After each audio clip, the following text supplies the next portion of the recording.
If you're a California conservative, a libertarian, a moderate Democrat, believe in common sense, or just a sane person, this is the political podcast for you. It's the California Underground Podcast.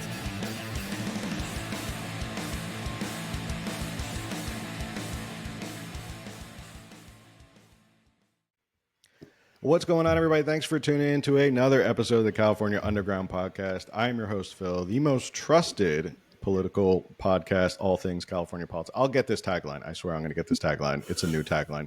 The most trusted podcast in all things California politics. I got it.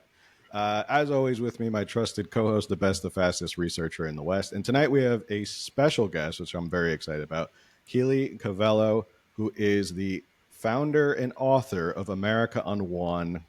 It is a great site. I've been reading articles for the past couple days. Lots of information in there. Keely, welcome to the program. How are you? I'm doing well. Thank you guys for having me. Good to be here. Thanks for being here. So before we hop in, obviously introduce yourself. Tell us what America Unwon is all about, how you got that started.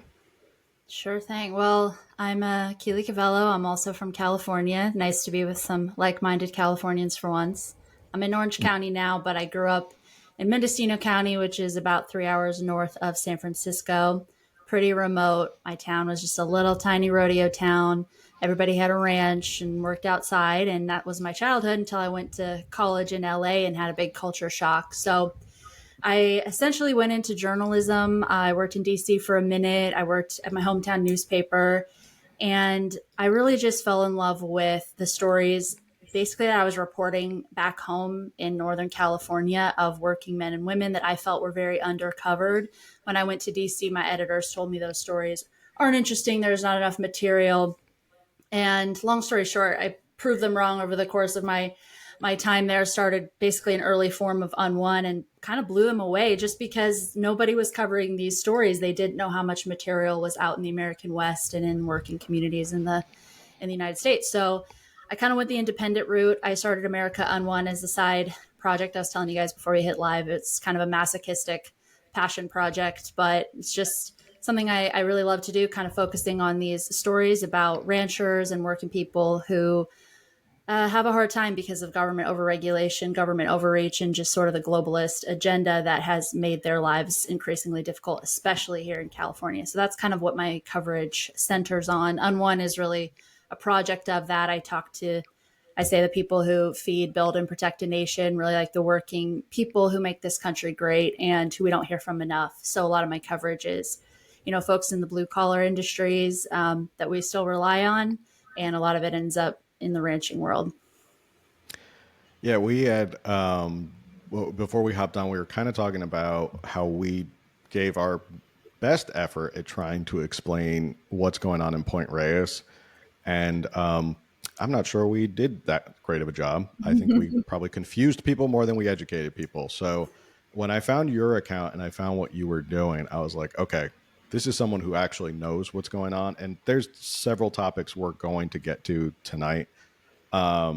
Maybe you can explain to listeners and viewers what's going on in Point Reyes. Like, we did our best to explain it, but I was actually reading your article about Point Reyes before tonight, and there is so much more to the backstory than you'll see in like a normal publication where they just tell you, oh, this is what happened, there was a settlement, and now they have to move. But your reporting goes a little bit more in depth in terms of like what they're being told behind the scenes, what their experience is with the national park. So why don't you tell us what's going on in Point Reyes? Yeah, well, the fact that you shared it with your audience is amazing because this is not covered very well. People don't really know what's going on. And I think it's a big deal. It's a big story. So Point Reyes is about, 30 miles out of San Francisco. It's been in ranching. It's been an ag community for 150 years. I think before California was a state, it was just these little ranches and farms, largely dairy. And I guess, to sort of start in the beginning of this story, I think it was probably in the 30s when some of those urban San Franciscans started to scout out maybe some recreational areas where they could enjoy nature outside of the city. And they settled on Point Reyes. They really wanted to turn Point Reyes into a park.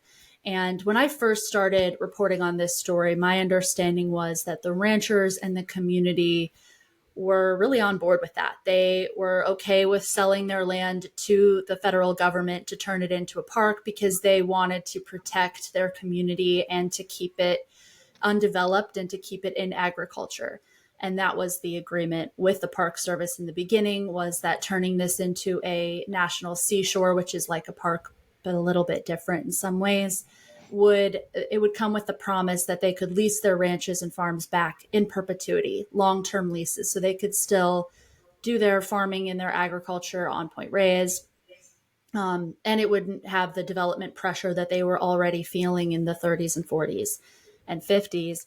But when I started diving into the history of this park, this seashore, I read some of the accounts of the old timers who were there when the government took it over, and they really never wanted to sell to the government. They never wanted to partner with the government. They never trusted the government.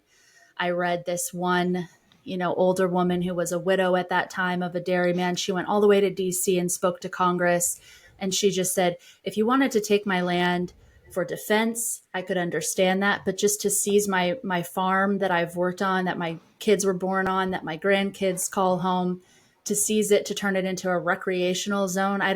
She was an immigrant. She said, I just don't understand why you would take my farm away from me for recreation.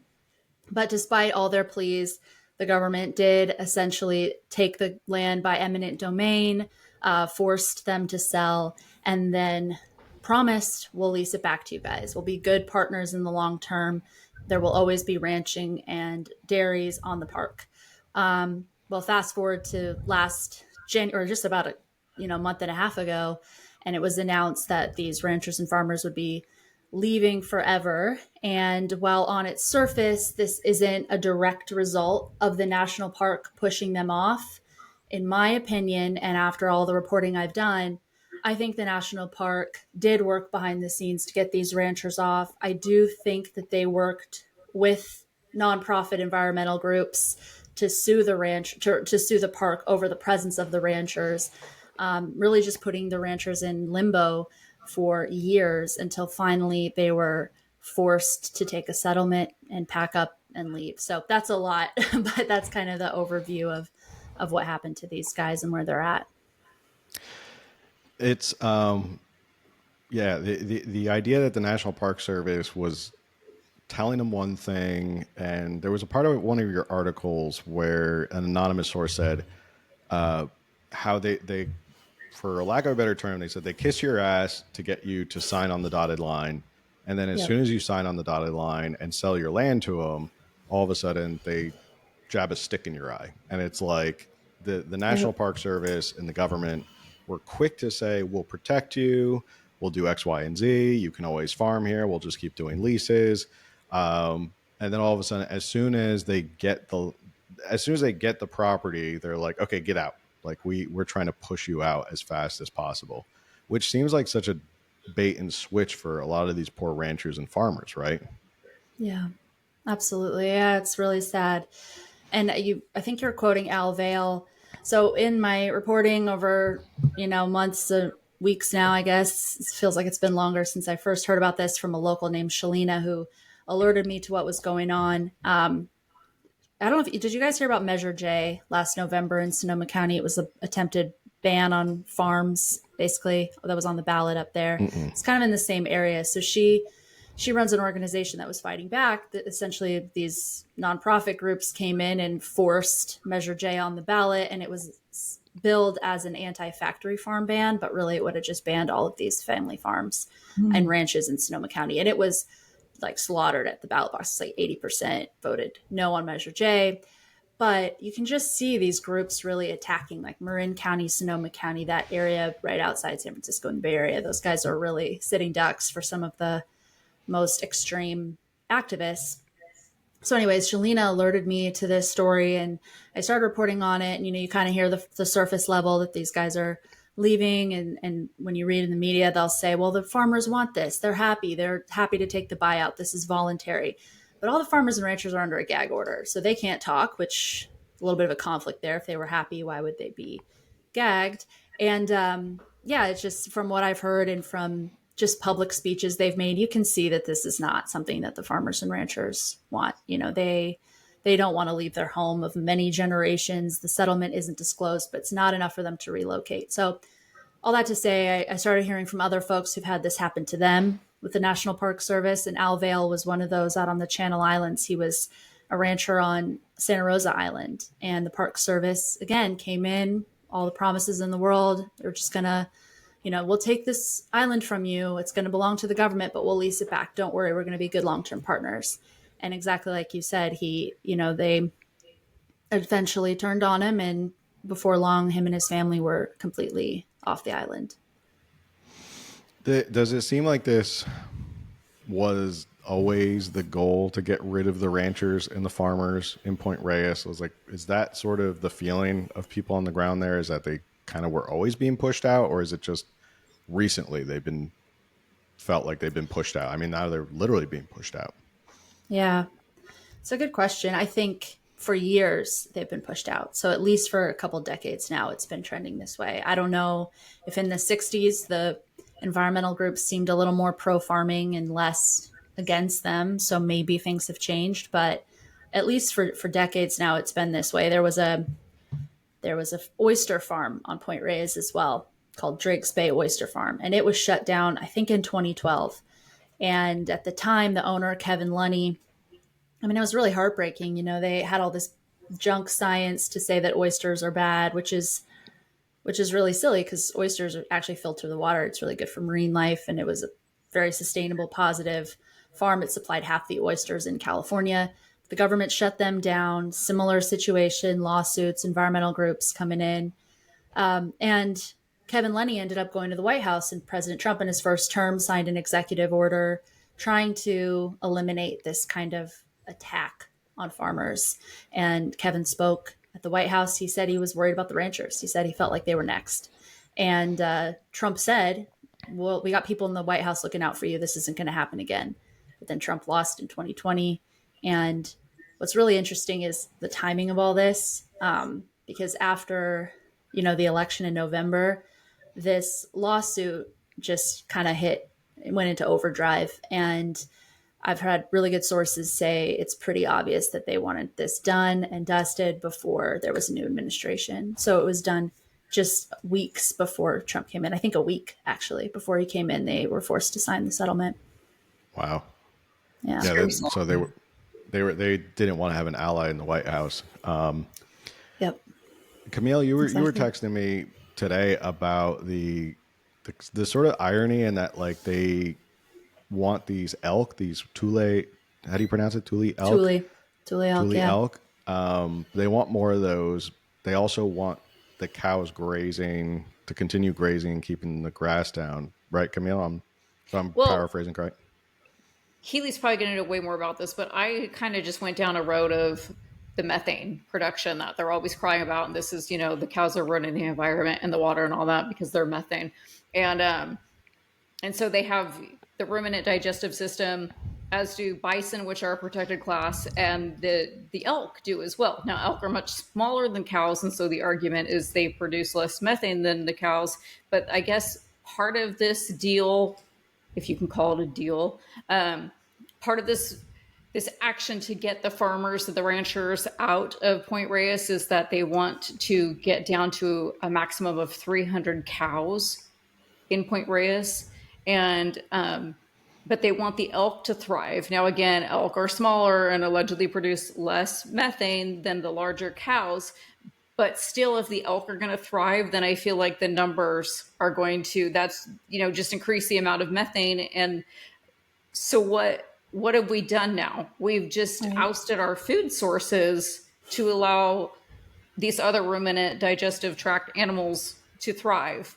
And I'm not against the elks thriving, certainly, but there is this whole thing to push agriculture and cows out, and vegan diets are the healthy. I live in like a carnivore household. My husband is a carnivore.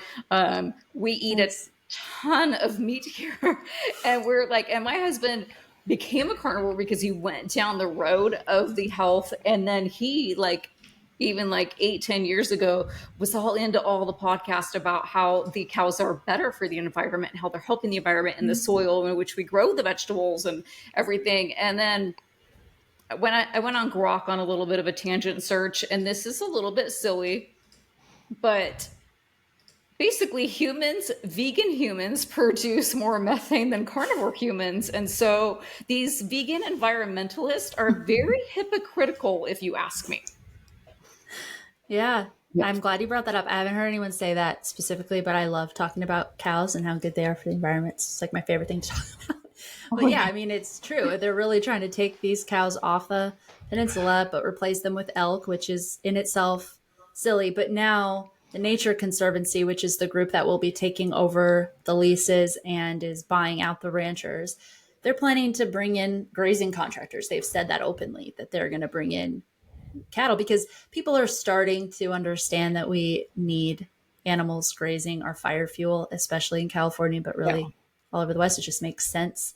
So whether it's goats or sheep or cattle, I don't know, but they're planning on having a grazing program. So the only folks that aren't allowed to stay are just the families that have stewarded this place forever, which is another thing Al Vail said in that quote about Santa Rosa Island. He said, the reason the park wanted my island is because of how my family took care of this place for so long. We kept it pristine because we know it and we care about it and we understand it.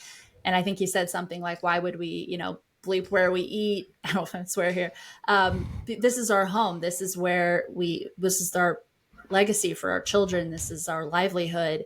We have such an incentive to take care of this place. And they had, and that's why the park service was interested in it to begin with. So to then turn on those stewards and to say, you guys don't know what you're doing, we can do it better, is really, really foolish. And I think you're really addressing the core issue here, which is it's kind of an anti-human mindset, because what's really different about bison and elk and all these other ruminants than cattle? We eat cattle, this is part of our self-sustaining food system. So why are cattle worse than all of the animals on the savanna in Africa? Should we eliminate them for their greenhouse gas emissions? We never have that conversation, because it's really something about human beings that they have a problem with. Another ironic thing to me with the California government is that, we just had those massive wildfires in LA, and a lot of it had to do with, the vegetation wasn't taken care of. And so bringing in the grazers, the goats or sheep, would have been the smart thing to do. And now we're hearing claims that they're dumping a bunch of all this toxic fire waste into the ocean.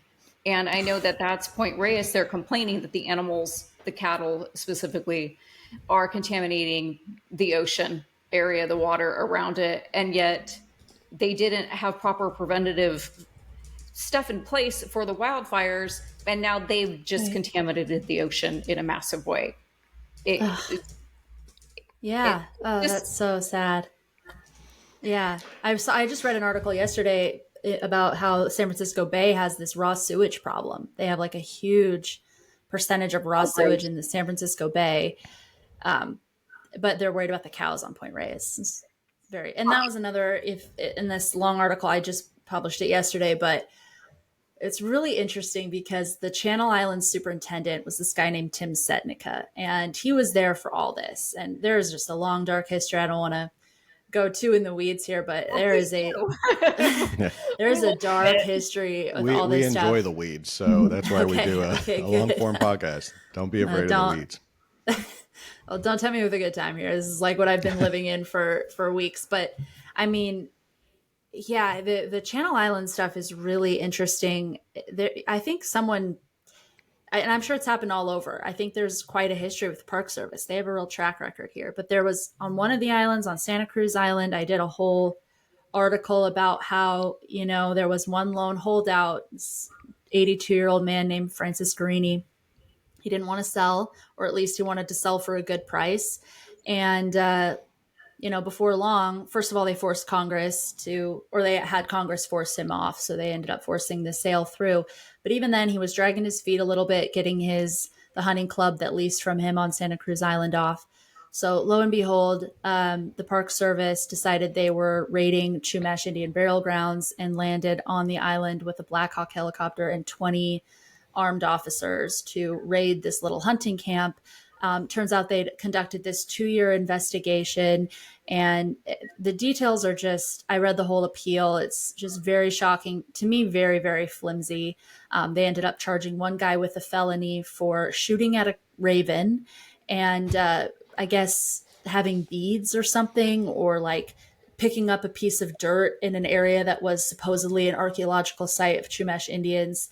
They'd had these undercover parks rangers going on hunts with the hunting club to try to, catch them in the act of disturbing Indian sites on Santa Cruz Island. It was just really, really, really shady and gross.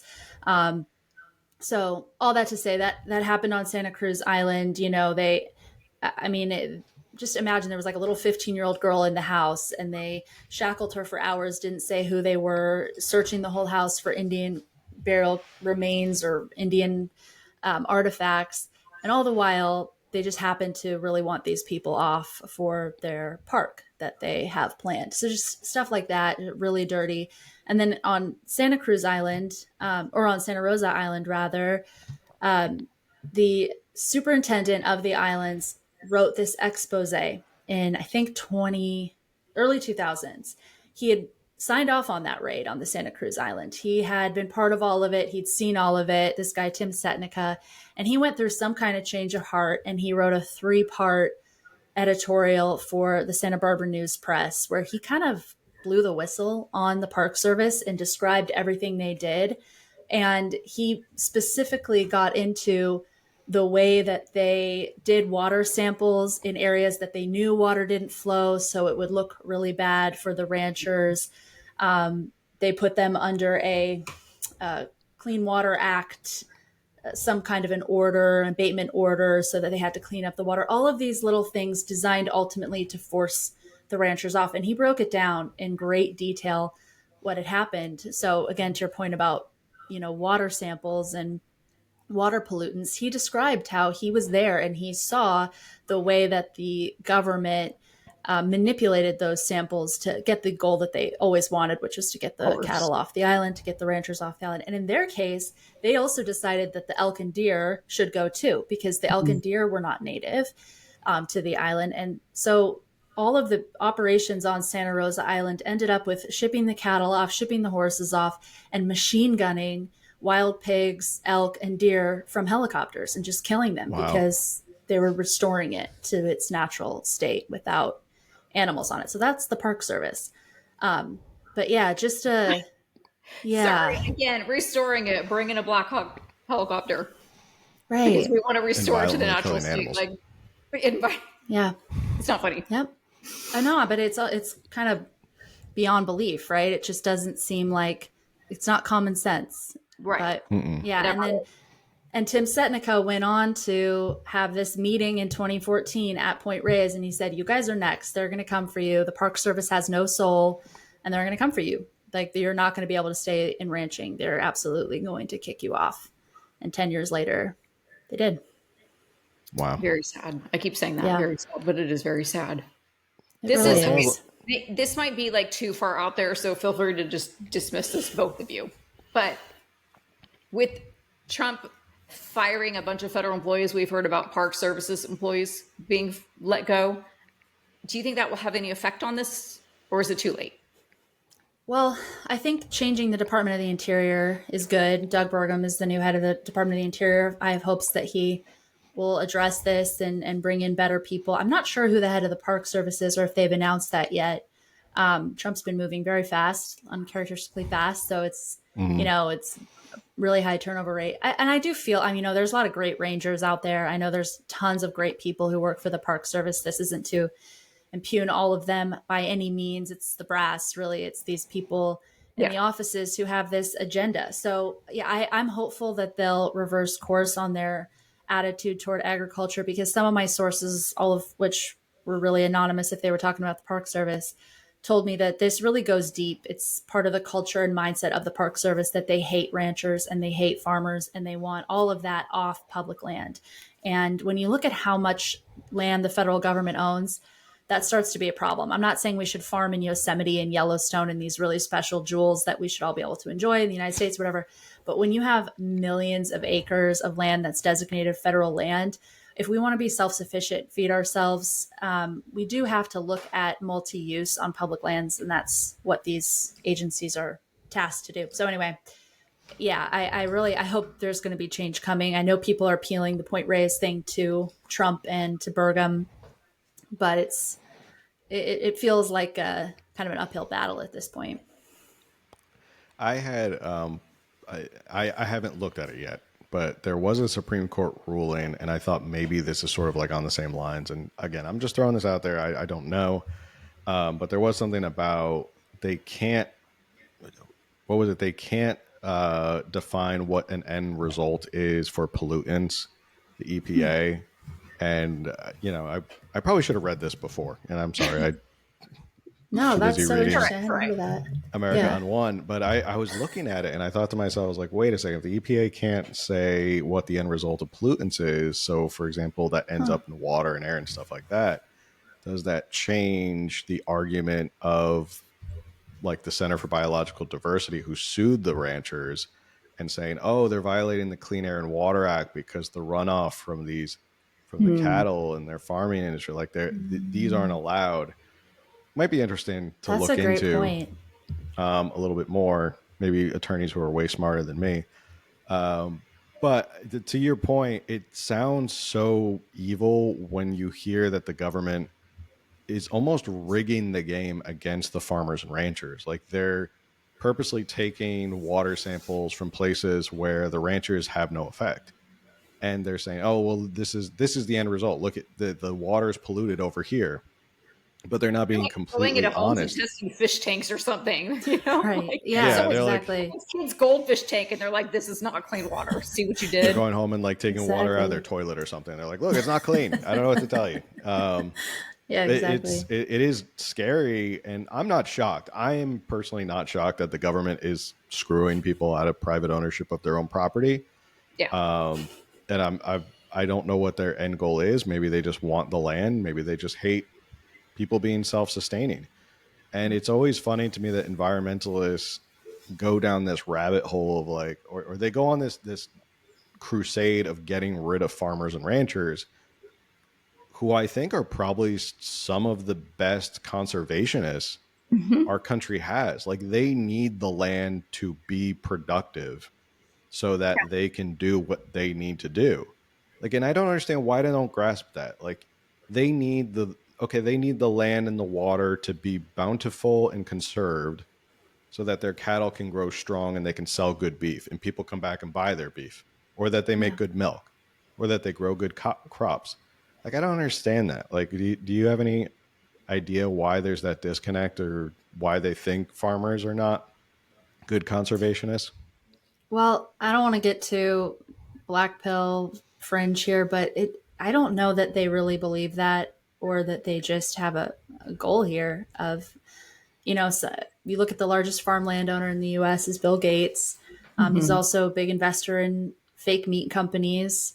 I think that our independent farmers and ranchers represent this sort of populist citizen sovereignty that I do think that there are, at the end of the day, some interests in our country that are totally opposed to that. If you have people who can raise their own food and who can manage land and who own land, there's a lot of power in that.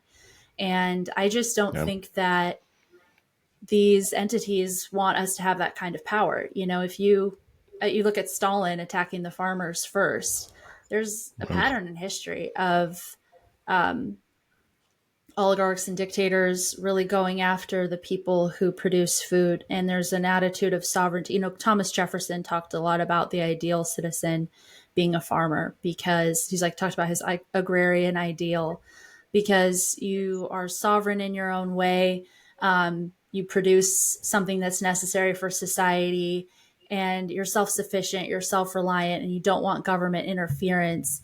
And he just thought that was the ideal American citizen, the ideal American politician. There's something to that. And the more we get disconnected from our agriculture, I think we lose some of our sovereignty and our self-sufficiency. And I do think that serves interests that are, I don't want to sound too conspiratorial, but I think that there are globalist interests that don't want us to have that kind of autonomy and freedom. So that's in the macro. I think that's really what it boils down to. And then you just look at who's the Park Service targeting. It's always these little ranchers, and ranchers are not, it's not this industry you get into to become super wealthy. I mean, that is not what ranching is. It's usually you inherited land, so you're probably cash poor and land rich. You have this land from your grandparents and you keep on the family business because you love it and it's a lifestyle choice. It's how you want to raise your kids. You believe in it, but you're not getting wealthy doing it for the most part. And it's always those folks that the government goes after. You never hear of eminent domain cases against billionaires that own tons of acreage, or, these Marin County hobby farms that are popping up everywhere. They seem safe. It's like the productive, the little guys that don't have all this disposable income and power who end up losing their homes. So, and when you step back and see how often it's happening, not just in California, but all over the West, it's pretty scary. What's going on, everybody? I want to take a quick minute and talk about today's sponsor for our show, StopBox. If you're not familiar with StopBox, it is a firearm retention device. No electronics, no biometrics, nothing like that can get in the way if there's an oncoming threat and you need quick and easy access to your firearm. It is literally just this finger combination on the top. You push it in, boom, hear that nice little click, and it is wide open for you for your firearm. It can fit compact, subcompact, even full-size pistols, which is nice. They have added this new magazine, extra magazine holder, also very nice. My wife and I both have our own StopBox because we both know that when there's an oncoming threat and seconds count, you don't want to be fumbling around with electronics or keys or biometrics or anything like that. So now listeners of this show can enjoy 10% off their order at StopBox if they go to stopbox.com/California Underground. They'll get that discount. Support the show. You can support StopBox, and this is proudly made in the good old US of A. So go to stopbox.com/California Underground for your discount. And let's get back to the show. A few years ago.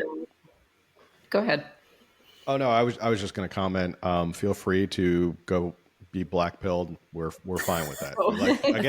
We like getting in the weeds. We like being honest, and sometimes we drop a black pill every once in a while. My kind of people. Do not hold back. Otherwise we'd be all fluff and no substance if that was the case. Camille, you were going to say something. I was going to talk about chickens for a moment. In 2019, across several counties, there was an outbreak of a chicken disease called Newcastle disease that it's horrific and has no cure for. And there was no cases in Orange County, but Orange County's landlocked between Los Angeles and Riverside and San Bernardino and San Diego. And they had cases in those counties. And so if you had a backyard flock, even if you weren't tested, like if your chickens didn't have Newcastle, and if your chickens have Newcastle, your chicken, it's a whole thing. I won't go into that. But the government was coming in and quite literally just killing the flocks, just slaughtering them. And if they showed up at your door and they were like, we know you have chickens and we're coming back to end their lives. If you move them, we're charging you tens of thousands of dollars. If you dare bring any chicken breeds over county lines, we're charging you like $30,000 per bird and stuff like that. And I know people who their flocks did not have Newcastle, but the government just came in and slaughtered their flocks because they were like, we got to prevent this. And but yet somehow it never went over county lines in Orange County. I don't think that any form of bird flu or bird disease understands county lines and stays away. I don't think they were like, oh no, we don't go there. So it's just, and I don't even think there were that many cases. I'm a chicken owner. And so I was following this because at the time I couldn't get new chicks unless I somehow found some in Orange County, but I don't think we have any hatcheries in Orange County. It's just if I could get some from people who were like backyard breeding chickens, then I could get more, this whole thing. So yeah, our chickens were actually quarantined right before we were quarantined in 2020. Oh no. Yeah, where are the animal rights activists with that too, with all this bird flu stuff too? They don't seem to be upset about all of the chickens getting killed unnecessarily. It's very weird. Very weird. They pick and choose what their agendas are.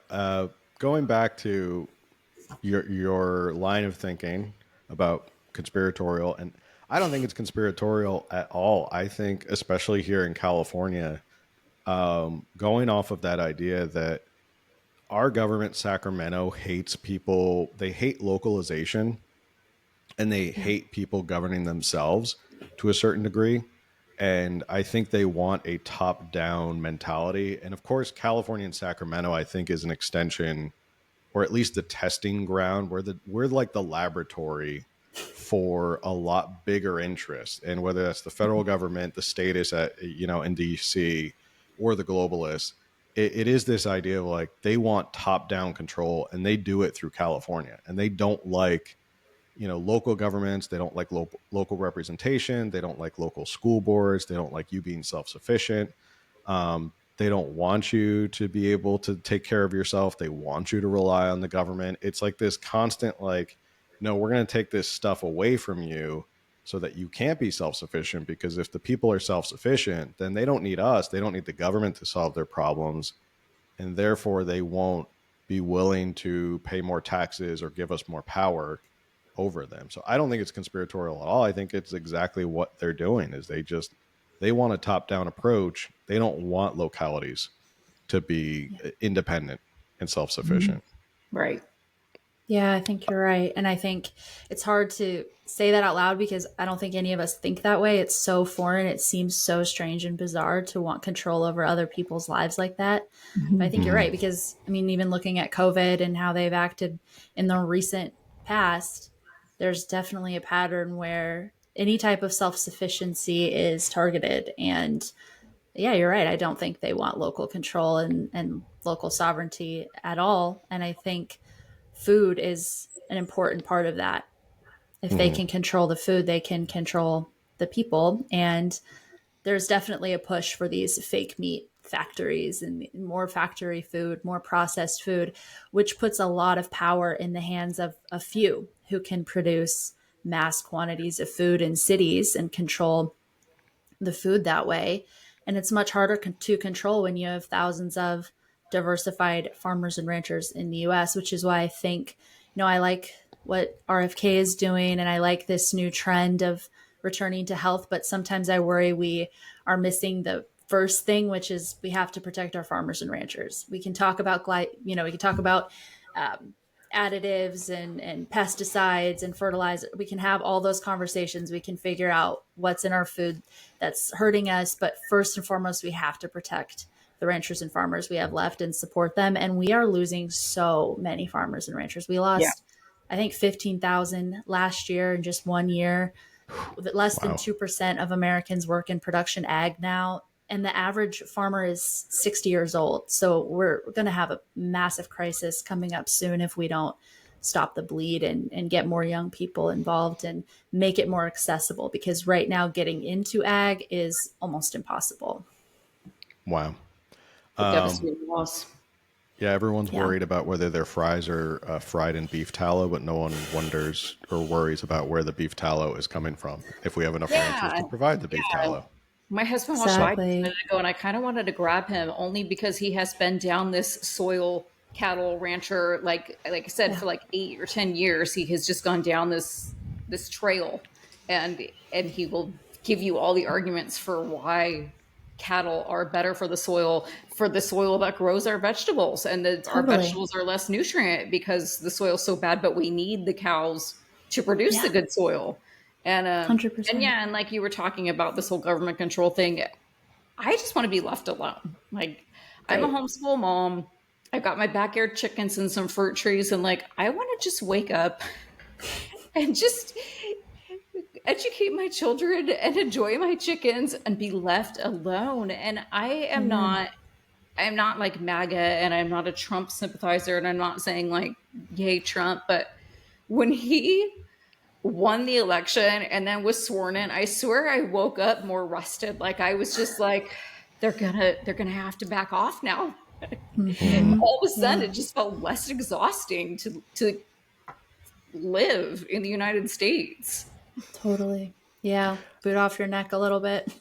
I do want to switch gears from beef tallow and French fries to another really important topic. Although beef tallow and French fries are a very important topic, if you haven't had French fries cooked in beef tallow, they are delicious. The Potter Valley Project, which is, again, a story I had not heard of. And Camille knows we share so many stories back and forth. I mean, I don't know anybody else who follows California news as much as we do, but I had not heard about this story. You So guys tell are us what masochists too. Ugh. That's a we tough news wallow feed. in it. We go all the local news sites. We are just immersed in it. But tell us about what's going on with the Potter Valley project and explain, tell everyone what's happening there and why it's important. Yeah. Well, long story short, brief version of this, there's 2 dams in Northern California that supply 600,000 residents with water that are slated for destruction, to be demolished, decommissioned, taken out. So the water supply for 600,000 people will be compromised. So the backstory of that is the Potter Valley Project. It's 100 years old in this rural part of the state. I really know about it because it's where I grew up, in that little tiny town up there. But we've had some massive fires in the past few years, kind of year after year. We had a 1 million acre fire in, I think, 2020, the August complex. And this water system, these lakes, were really the reason that we have towns left. I mean, some of the communities in Lake County, Mendocino County, they were saved because of water from these lakes. So I think the LA fires highlights for some folks who aren't as familiar with the wildfire problem that's been an issue in rural California for a minute now, just how broken our water system is and how much we need more water infrastructure, more water storage. It's just a huge, huge, huge problem. Trump's highlighted that. But I feel like everyone has missed this really obvious story about these dams that are going to be destroyed. So we're trying to push for more water storage, more water in the hydrants when we need it. And Gavin Newsom's administration is greenlighting not just not making more water storage and infrastructure, but destroying infrastructure we already have and we've relied on for over 100 years. What is the reason? Not that they have logic, so I don't want to say logic, but what is the reason behind that? Yeah, it's owned by Pacific Gas and Electric. PG&E has the licensing. It's a hydroelectric plant, and it went offline in 2021. But even before that, they decided it wasn't profitable for them to keep running the dam, running the hydroelectric plant anymore. So they did not want to renew their license. And they were, again, sued by these environmental groups, which seems to be a pattern here. If they're not going to run the hydroelectric plant, they need to take the dams out because they're impeding the salmon runs, which I can go into detail about why that is not true and why the salmon aren't damaged by these dams. But that's sort of the top line reason you'll read is that this is going to improve salmon runs, and it's also going to restore water to the river so it diverts about 2% of the Eel River to the Russian River. So it'll restore the Eel River. I can tell you why that's not true as well, but those are the top line. That's the positive side of this. And I think Gavin Newsom's made it clear that he wants to go down as the most green governor in the state. I think he wants to run for president. I think it's pretty obvious. So he's happy to demolish our town and our dam because it gives him this talking point that he is a green governor who restored the free-flowing Eel River. Well, I'm just going to say it. Please do explain about the salmon run because I don't know, okay. And I'm sure our listeners would love to hear the logic or explain about the salmon runs and the water as well. Totally. So the salmon, historically had obviously much better populations in the Eel River and the Russian River. And I have talked to old timers who told me back in the 30s and 40s were the best recorded salmon runs in recorded history. So that was well after the dams were in place. But a lot's changed since then.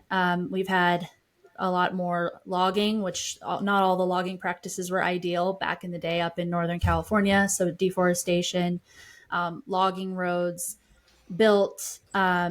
The government introduced a predator fish called the pike minnow that eats salmon. So that didn't help either. A whole host of reasons. Global overfishing. I don't know if you guys have seen this footage of off the coast of Argentina, these massive Chinese fishing fleets you can see from space that have just fished everything in sight. That there's a lot of global actions that have downstream effects, no pun intended. Mm-hmm. So our salmon populations have suffered for a host of reasons. the dams are not the reason why our salmon have suffered. I wrote a whole article, or actually I've written about this, and I also shared from one of the old timers who kind of wrote this op-ed for me of 8 reasons why the salmon populations won't be restored by the dam removal. But, we also have to think about what's going to happen when these dams are taken out. That's going to be so much silt and dirt and toxic materials swept down the river. That's obviously going to impact our salmon populations. Yeah, I'm looking at his article now. I mean, it's kind of nonsensical because we've had salmon runs until the recent history. So blaming the dams is very, very short-sighted. Floods in the 50s and 60s, we saw a huge decrease in salmon populations after these weather events. There was a government egg harvesting station at Van Arsdale Dam. So they were actually taking millions of salmon eggs and shipping them to hatcheries all over the world, millions of them. So that hurt our salmon population. We have a pretty severe illegal cannabis issue in Mendocino County, and I've covered that. I did a documentary on that last year. A lot of them are cartel run, and then a lot of them are in the national forest, and a lot of them siphon water out of the river, and they leave pesticides, insecticides, really nasty chemicals in the river. That doesn't help either. There's a seal and sea otter population off the north coast of California, which has a big impact on salmon and steelhead recovery. And even like the thing I mentioned earlier about raw sewage in the San Francisco Bay, the fish have to swim through that to go to their spawning grounds. So we have a lot we could do for our rivers.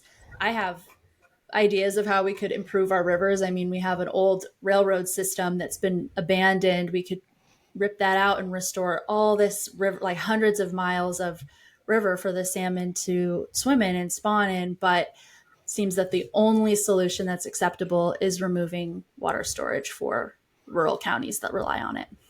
Wow. So it's like there's like a dozen reasons before the dam that affect the salmon run. And aren't dams supposed to be like hydroelectricity? Aren't they supposed to be kind of green energy? Why do we want to get rid of something that's supposedly green energy? It's so funny you say that. For some reason, hydroelectric energy or hydroelectric plants producing energy, it's not classified as green energy, which makes no sense to me. I don't understand why that is. I know. I just learned that. You would think that water moving and creating energy is pretty green, I guess. Right. It's like it has to not work for it to be green. Yeah, I know. So there's like one some of the reason most why it's natural not ways to move a turbine is just put water in it. Yeah, exactly. Yeah. So the fact that it's that they're taking out the hydroelectric plant is really silly because we have power shortages too. We don't just have water storages. We get our power shut off all the time in Northern California. But beyond that, at the end of the day, I think people are more important than fish. So maybe the dams should never have gone up. You can make that argument. You can make the argument that it caused some damage to the salmon runs back in 1904 when they built these dams. But this is the ecosystem we have now. Those Tule elk that they're trying to save on Point Reyes, we have so many Tule elk at Lake Pillsbury, which is created by the dam. It's like a little Tule elk heaven up there. All the locals know about it. We have black bear, we have bald eagles, we have all these beautiful animals in this beautiful, extremely remote, pristine forest that's just been built around these lakes for the past 100 years. And you have to take that into consideration. This is the place we inherited, and people have a footprint. I don't think Gavin Newsom's going to give up his home to nature, and I don't think we should have to do it either, just because we don't have as much money as him. Yeah. Yeah, you took the words out of my mouth. It's like their goal is to almost restore it to as if humans don't exist here, but humans do exist here, and you have to deal with the fact that we live here. And like, what's the solution? Do you want us to just disappear and go away? That seems to be their only solution, which is not logical at all. Right.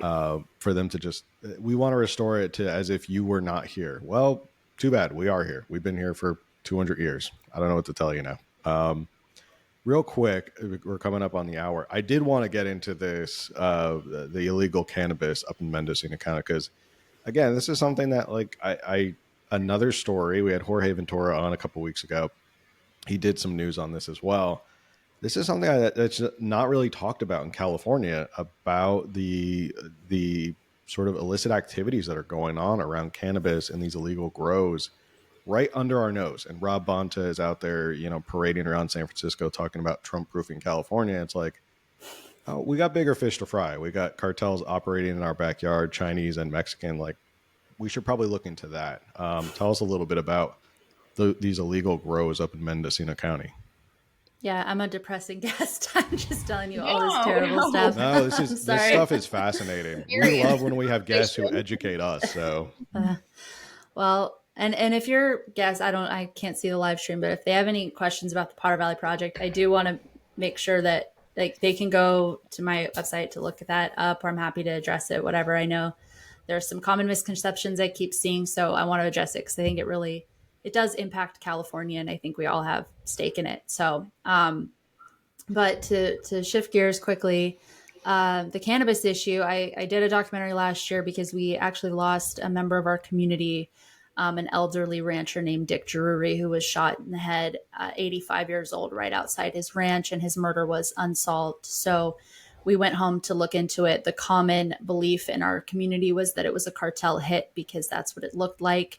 And that's what it seemed to be. And he was in an area that was pretty hot for cartel grows, for organized crime grows.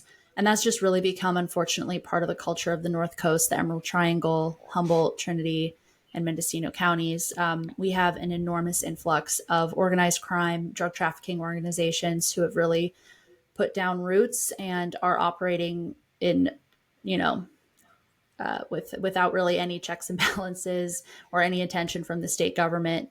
I interviewed Mendocino County Matt Kendall, who is an amazing guy. He'd be a great guest for you. He is just the real deal, this like cowboy sheriff who is very understaffed for the amount of land that he has to cover out there in Mendocino County.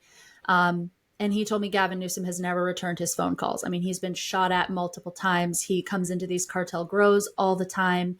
And it's scary. I've ridden my horse into the middle of a cartel grow. I assume it's a cartel grow because they're massive and they're in the middle of the national forest. So I might be out hunting or hiking or on my horse or whatever. And you just come into a huge grow in the middle of our public land, our shared, this resource that's supposed to belong to us. They've got drip systems. I know people are watching it. I know they're armed.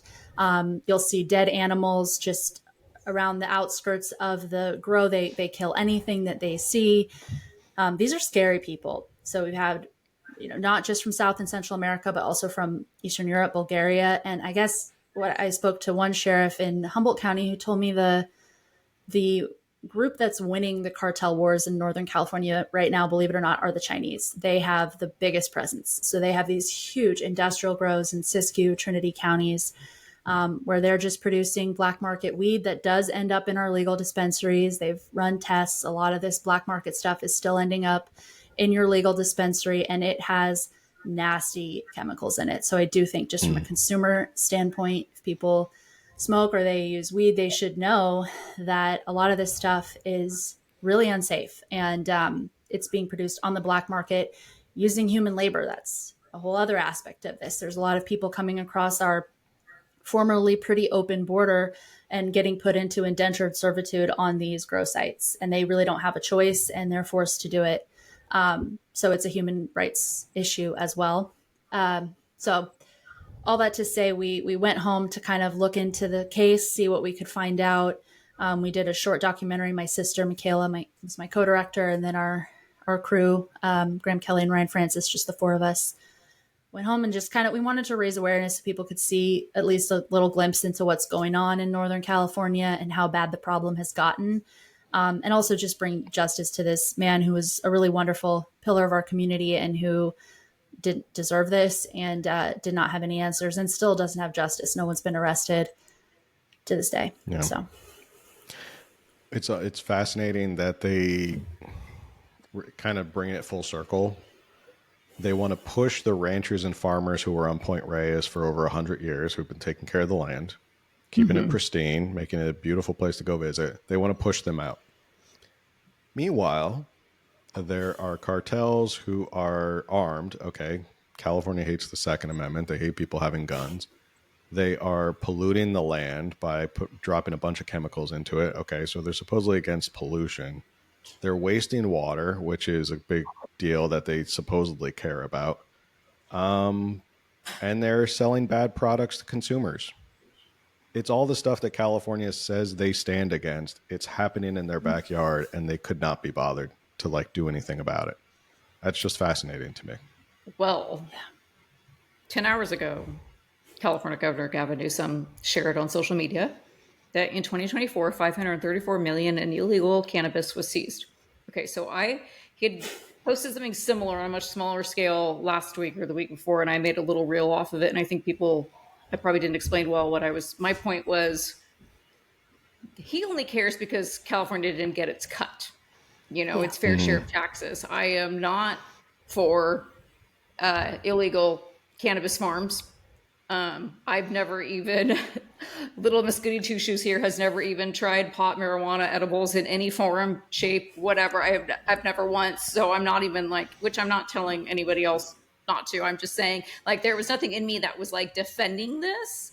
It was just, I know they're just we didn't get our share from that, therefore we're going to seize this. But you also know they probably went in and I don't know, chopped up a bunch of plants, and then they'll probably just leave them alone for another 2 or 3 years, and then be well, it's time to make some political movement and let's go in there and seize again. But yet they're not shutting down these farms. Like you said, they're probably not even investigating that man's death. They probably were just leaving it unsolved and leaving the area alone, and they just walked away from it. We seized some plants, we can make this headline, and now we'll carry on. Totally. Yeah, for the doc, I interviewed some legal growers who've made the transition. They were kind of back to the landers, and they used to grow illegally, and they made that transition. And they were saying this is almost impossible. California overregulated this so much, it's barely lucrative to go legal, which really incentivizes people to stay on the black market. If they've been there for a minute, and their competitors are murderers from other countries who have a lot of muscle. So I think you're probably totally right. I imagine much of the illegal weed that was seized was probably smaller farmers who didn't do all of the necessary steps or didn't sign all the paperwork, and they got their crop seized.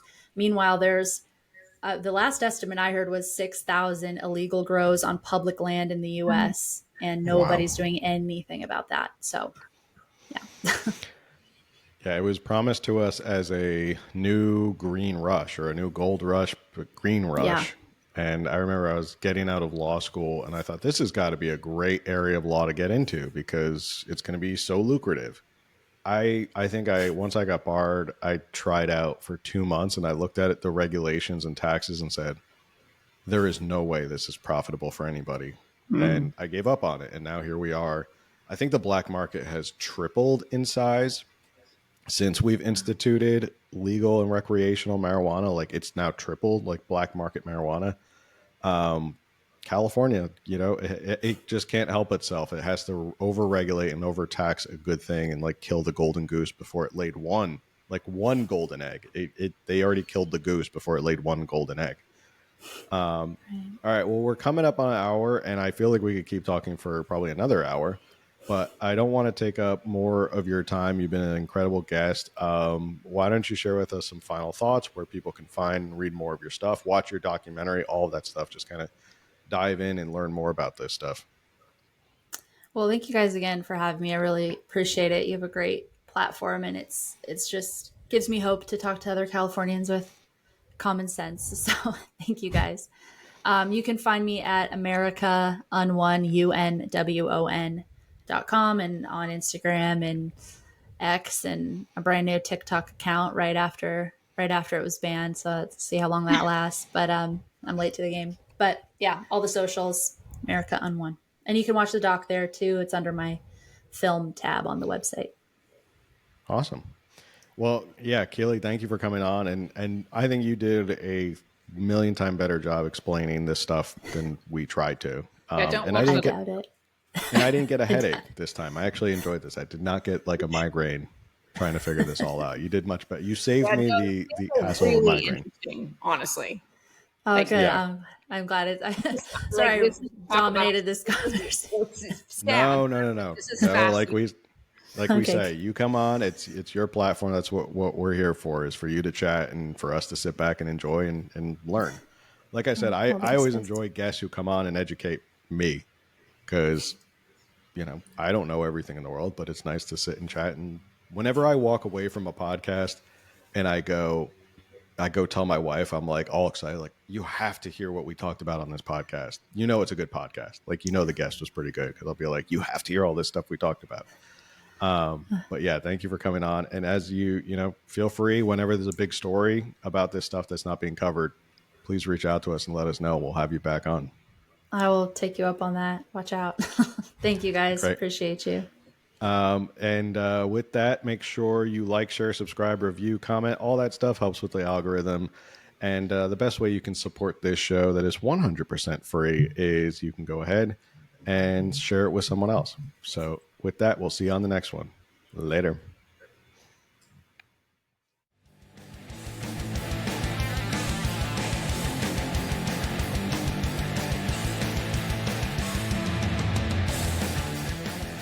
Thank you for listening to another episode of California Underground. If you like what you heard, remember to subscribe, like, and review it. And follow California Underground on social media for updates as to when new episodes are available.